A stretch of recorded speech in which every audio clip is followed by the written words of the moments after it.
संजय बोले, उस प्रकार करुणा से व्याप्त और आंसुओं से पूर्ण तथा व्याकुल नेत्रों वाले शोक युक्त उस अर्जुन के प्रति भगवान मधुसूदन ने यह वचन कहा। श्री भगवान वाच। श्री भगवान बोले, हे अर्जुन, तुझे इस असमय में यह मोह किस हेतु से प्राप्त हुआ? क्योंकि न तो यह श्रेष्ठ पुरुषों द्वारा आचरित है, न स्वर्ग को देने वाला है और न कीर्ति को करने वाला ही है। इसलिए हे अर्जुन, नपुंसकता को मत प्राप्त हो, तुझमें यह उचित नहीं जान पड़ती। हे परंतप, हृदय की तुच्छ दुर्बलता को त्याग कर युद्ध के लिए खड़ा हो जा। अर्जुन बोले, हे मधुसूदन, मैं रणभूमि में किस प्रकार बाणों से भीष्म पितामह और द्रोणाचार्य के विरुद्ध लड़ूंगा? क्योंकि हे अरिसूदन, वे दोनों ही पूजनीय हैं।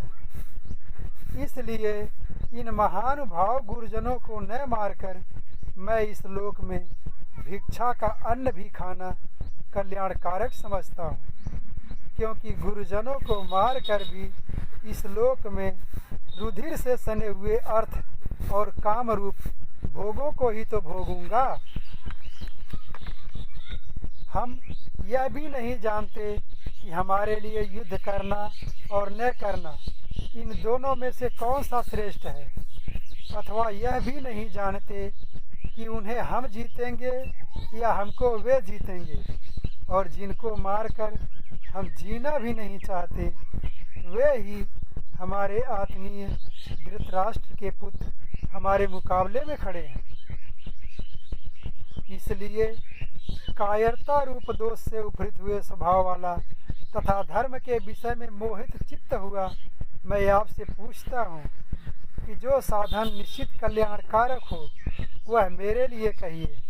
क्योंकि मैं आपका शिष्य हूँ, इसलिए आपके शरण हुए मुझको शिक्षा दीजिए।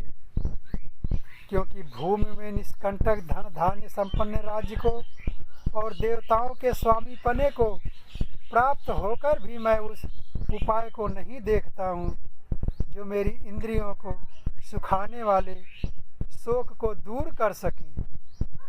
संजय बोले, हे राजन, निद्रा को जीतने वाले अर्जुन अंतर्यामी श्री कृष्ण महाराज के प्रति इस प्रकार कहकर श्री गोविंद भगवान से युद्ध नहीं करूँगा, यह स्पष्ट कहकर चुप हो गए।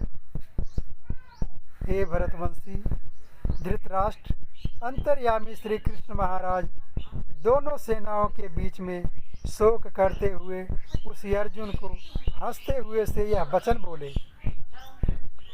श्री भगवान बोले, हे अर्जुन, तू न शोक करने योग्य मनुष्यों के लिए शोक करता है और पंडितों के से वचनों को कहता है, परंतु जिनके प्राण चले गए हैं उनके लिए और जिनके प्राण नहीं गए हैं उनके लिए भी पंडित जन शोक नहीं करते।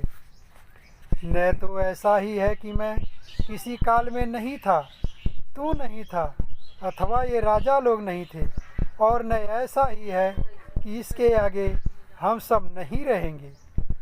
जैसे जीवात्मा की इस देह में बालकपन, जवानी और वृद्धावस्था होती है, वैसे ही अन्य शरीर की प्राप्ति होती है। उस विषय में धीर पुरुष मोहित नहीं होता। हे कुंती पुत्र, सर्दी, गर्मी और सुख दुख को देने वाले इंद्रिय और विषयों के संयोग तो उत्पत्ति, विनाशशील और अनित्य हैं। इसलिए हे भरत, उनको तू सहन कर। क्योंकि हे पुरुष श्रेष्ठ, दुख सुख को सामान्य समझने वाले जिस धीर पुरुष को ये इंद्रिय और विषयों के संयोग व्याकुल नहीं करते, वह मोक्ष के योग्य है।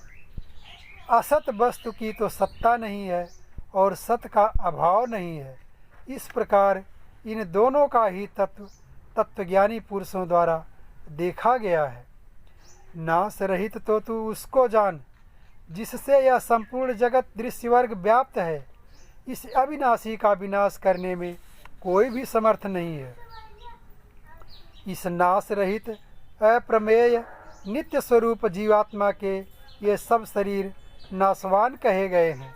इसलिए हे भरतवंशी अर्जुन, तू युद्ध कर